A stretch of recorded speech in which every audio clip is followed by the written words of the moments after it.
So hello everyone, आज का जो वीडियो है ये है ALP CBT 2 2025 का जो एग्जामिनेशंस है यहाँ पे 2 मई को और क्या कहते हैं उसको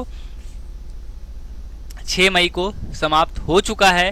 जितने भी आरआरबी के यहाँ पे वेबसाइट पे जो भी नोटिस दिया गया था, आई होप कि सभी ने उसका पालन किया है कि एग्जामिनेशन के दौरान कोई भी यहाँ पे चीट ले जाना या फिर किसी भी तरीके का चीज़ किसी ने नहीं करा होगा, ऐसा हम उम्मीद करते हैं।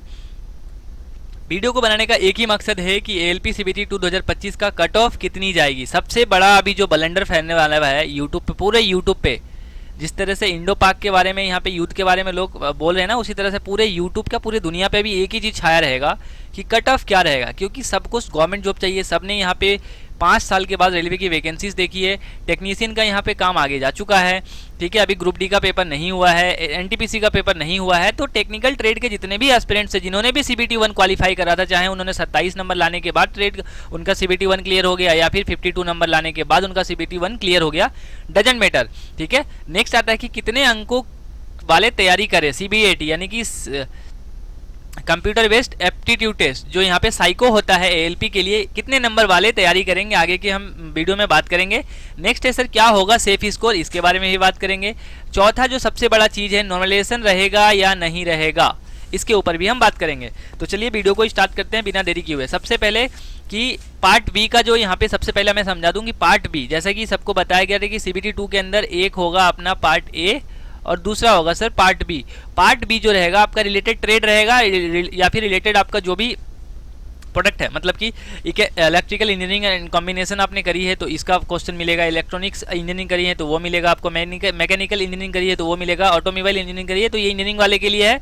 और नेक्स्ट है अपना ट्रेड, इलेक्ट्रीशियन है, इंस्ट्रूमेंट मैकेनिक है, वायरमैन है, आर्मेचर एंड कोयल वाइंडर है, रेफ्रिजरेशन एंड एयर कंडीशन है, डीजल मैकेनिक है, इलेक्ट्रॉनिक मैकेनिक्स है, ठीक है, फिटर है, ट्रैक्टर मैकेनिक है, जो भी ट्रेड है आपका, मिल राइट है, यहाँ पे टर्नर है, टर्नर मैकेनिस्ट है, RAC है यानी कि रेफ्रिजरेटर एयर कंडीशनर, ठीक है, ये जैसे कि लिखा है refrigeration and air conditioning mechanic है।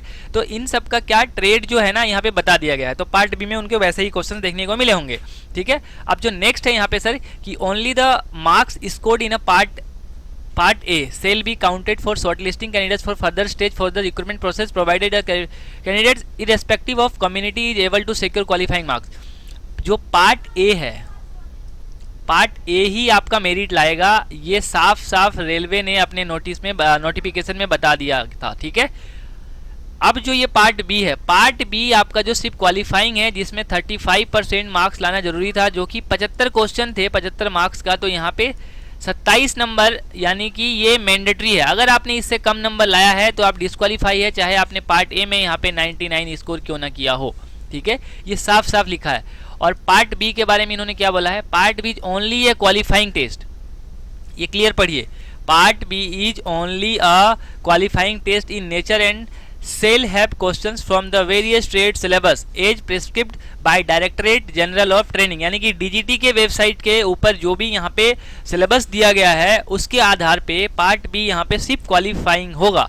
जो भी ट्रेड मैंने बताया था ITI का या फिर डिप्लोमा वाले का, ठीक है, तो ये एक इम्पोर्टेंट थिंग था जो मुझे ऐसा लगा कि बताना चाहिए था। पूरे यूट्यूब पे इस तरह से किसी ने नहीं बताया होगा।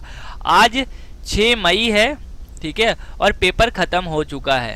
तो बहुत सारे लोगों का यहाँ पे वो था, पूरे यूट्यूब पे तहलका मचा है कि सर ट्रेड हमारा बहुत हार्ड आया है, हमने उस तरीके से। सर आप नहीं पढ़ोगे तो कहीं भी नहीं आएगा, ठीक है। अगर आप अभी 100 लोगों के बीच में जाओगे ना और वहाँ पे 99 लोग जो है ना वहाँ पे बताएंगे कि मुझे 22 का पहाड़ा नहीं आता, ठीक है, तो किस तरीके से, क्यों 22 के पहाड़ा नहीं है, क्यों 20 तक ही पहाड़ा है। अगर आपसे वहाँ पे पूछ लेगा 69 तो क्या 22 दिया, यहाँ पे नहीं पढ़ोगे, 23 × 3 होता है। तो आपको ये पता होना चाहिए सर, सिर्फ किसी को दोष देने से नहीं होता कि उस टीचर ने नहीं पढ़ा है या फिर पेपर बहुत हार्ड आ रहा है, आपने उसके ऊपर कितना मेहनत करा, it is important. Qualifying percentage 35 all candidates respect category community, ये जो है सभी के लिए इक्वल है कि आपको इतना लाना ही पड़ेगा 35%, आप किसी भी कैटेगरी से हो, SC ST OBC doesn't matter. Syllabus of various trades please check the DGT की वेबसाइट को आप चेक करिए, वहाँ पे सिलेबस बताया गया है, इन्होंने ये बताया था। अब आते हैं कि इनका रिक्रूटमेंट प्रोसेस क्या था, एक बार इस पर भी नज़र डालते हैं। ओनली 1 RRB, एक कैंडिडेट्स एक RRB से ही अप्लाई कर पाएगा, नहीं तो फॉर्म आपका रिजेक्ट हो जाएगा। 1 ऑनलाइन एप्लीकेशन होगा और पारा 13 में मल्टीपल एप्लीकेशन नहीं होगा, ये सब बताया गया था जो कि ऑलरेडी पहले ही मेंशन है। CBT 1 होगा, CBT 2 होगा, फिर अभी जो साइको होगा, नेक्स्ट स्टेज आपका साइको है, फिर आपका DB होगा, फिर मेडिकल एग्जामिनेशन होगा, 6/6 आपका आई टेस्ट होगा, विजन टेस्ट, ठीक है, और कलर विजन टेस्ट के बाद ये जो CBAT होगा, computer based aptitude test, psycho जिसको कहते हैं, उसका DB होगा, जो भी आपने डॉक्यूमेंट SC ST OBC जो भी आपका एज रिलैक्सेशन, जो भी आपका यहाँ पे ITI का डिग्री, डिप्लोमा का डिग्री सारा चेक होगा, तब जाके आप आओगे, एक इन्फॉर्मेशन आपको मिलेगा, एग्जामिनेशन शेड्यूल वेन्यू सारा आपको सब मिलेगा, उसके बाद मेल पे आपको सारी चीज़ें मिलेंगी। तो आपको मेल यहाँ पे अपना ही डालना था, अगर आपने किसी साइबर कैफे का डाला है तो आप उससे जाके अपडेट रहिए, ठीक है। बाकी ये चीज़ें थी मैंने बता दी। अब सर जो मेन चीज़ आएगा ना यहाँ पे कि क्या हमें ट्रेड, देखिए नॉमिनेशन मिलेगा या नहीं मिलेगा, इस चीज़ पे हम बात करते हैं। देखिए जो इम्पोर्टेंट थिंग है यहाँ पे पता होना चाहिए आपको, सबसे पहली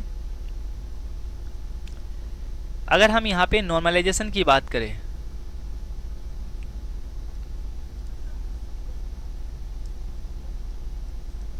नॉर्मलाइजेशन की अगर हम यहाँ पे बात करें सर, तो नॉर्मलाइजेशन में क्या मिलेगा आपको, सबसे पहले पार्ट ए, अभी इसको ध्यान से समझिएगा, ये है पार्ट ए और ये है सर पार्ट बी, ठीक है। अब देखिए क्या हुआ, ये एक RRB जोन है, ठीक है। चलिए RRB हम लेते हैं यहाँ पे गुवाहाटी को,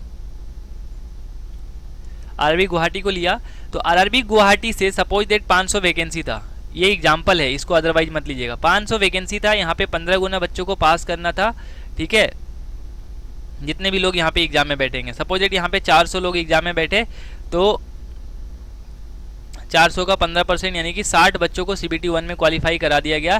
तो ये जो 60 बच्चे थे, सपोज दैट यहाँ पे 50 बच्चे पार्ट एग्जाम देने आते हैं CBT 2 का, तो 50 जो बच्चे हैं पार्ट ए का भी एग्जाम देंगे और पार्ट बी का भी एग्जाम देंगे। लेकिन इस 50 बच्चे में से समझिएगा ITI का कोई बच्चा है, किसी का यहाँ पे RAC है, उसका जो ट्रेड है ITI ट्रेड, उसका रेफ्रिजरेटर एंड एयर कंडीशनिंग है। नेक्स्ट है सर अपना इलेक्ट्रीशियन है, ठीक है, तीसरा फीटर है, चौथा यहाँ पे डीजल मैकेनिक है। तो आपने देखा कि 50 बच्चे जो एग्जाम देने CBT 2 के गए, ठीक है ना, तो इस 50 में से ITI ट्रेड से 4 जो बच्चे थे, चारों का अलग अलग ट्रेड है, ठीक है।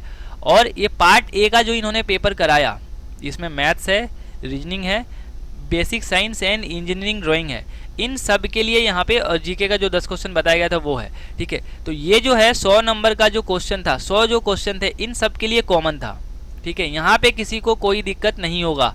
ये बड़े बड़े अभी टीचर आएंगे इसके पीछे पीछे बताने के लिए बहुत सारी चीज़ें, बट आपको गुमराह नहीं होना है, प्रैक्टिकली समझिए कि ये जो पेपर है ये सब के लिए कॉमन था, सब ने साथ में पेपर दिया। पटना ने गुवाहाटी ने पेपर अपना करवाया, पार्ट ए का सबका सेम था, क्योंकि एक ही शिफ्ट में पेपर हो गया, तो पार्ट ए सबके लिए कॉमन है, इसमें किसी को कोई शक नहीं है, ठीक है, ये बात समझ आ गई। अब बात करते हैं सर पार्ट बी का। तो पार्ट बी का पेपर आप सेम ट्रेड जब नहीं है तो आप किस तरीके से कह पाएंगे कि इन सबका लेवल सेम था, नहीं कह पाएंगे। उसके बाद यहाँ पे डिप्लोमा वाले हैं, तो डिप्लोमा वाले में भी किसी का मैकेनिकल इंजीनियरिंग है, किसी का इलेक्ट्रिकल इंजीनियरिंग है, किसी का ऑटोमोबाइल इंजीनियरिंग है, तो इन सब का पेपर सेम रखना जरूर, ऐसा तो पॉसिबल ही नहीं है ना।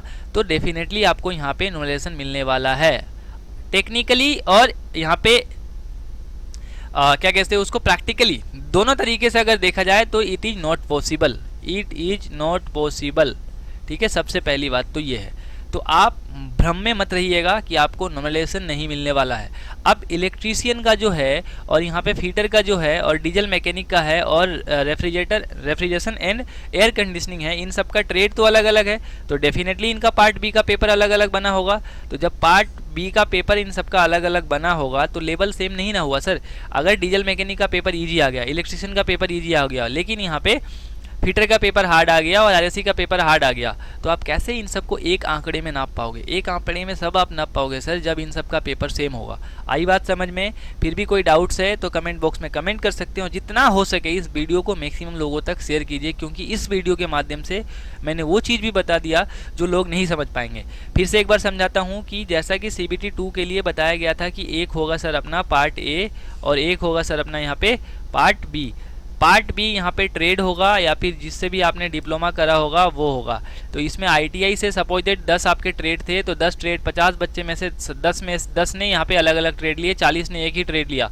अगर इन सब का ट्रेड सेम होता, अगर इन सब का ट्रेड सेम होता और सेम क्वेश्चन आते तो आप लेबल सेम कह सकते थे, लेकिन अलग अलग अगर ट्रेड है, सबका क्वेश्चन अलग अलग आया है तो लेबल सेम नहीं है। तो यहाँ पे नॉर्मलाइजेशन होना लाजमी है, ठीक है। तो ये नॉर्मलाइजेशन होगा, इसमें कोई भी शक नहीं है। पार्ट ए सबका सेम था, चूंकि एक ही शिफ्ट में पेपर हुआ है तो पार्ट ए सबका सेम था, ठीक है। मैंने एक आरआरबी का यहाँ पे एग्जांपल लिया था। आई होप कि चीज़ें समझ आई है। वीडियो कैसा लगा कमेंट करके बताइएगा, और जितने भी लोग आरआरबी रेलवे के लिए यहाँ पे 2025 में क्लियर करना चाहते हैं, ठीक है। आरपीएफ का जो पेपर हुआ था 36 शिफ्ट में इंटू 50 जीके का क्वेश्चन, तो यहाँ पे 1800 क्वेश्चन का कंपाइलेशन में मैंने पार्ट 1 अपलोड कर दिया है। उस वीडियो को भी जाके देख लीजिएगा, ऊपर आई बटन पे मिल जाएगा या फिर लिंक डिस्क्रिप्शन में है। और टेलीग्राम को ज्वाइन कर लीजिएगा पल पल की अपडेट्स को पाने के लिए, जो भी टेलीग्राम पे आपको सारे अपडेट्स मिल जाएंगे। इस वीडियो को यहीं तक रखते हैं, कोई भी डाउट्स है तो कमेंट पूछ सकते हैं। चैनल पे नए हैं तो सब्सक्राइब जरूर कर लीजिएगा। Thanks for watching this video. Bye.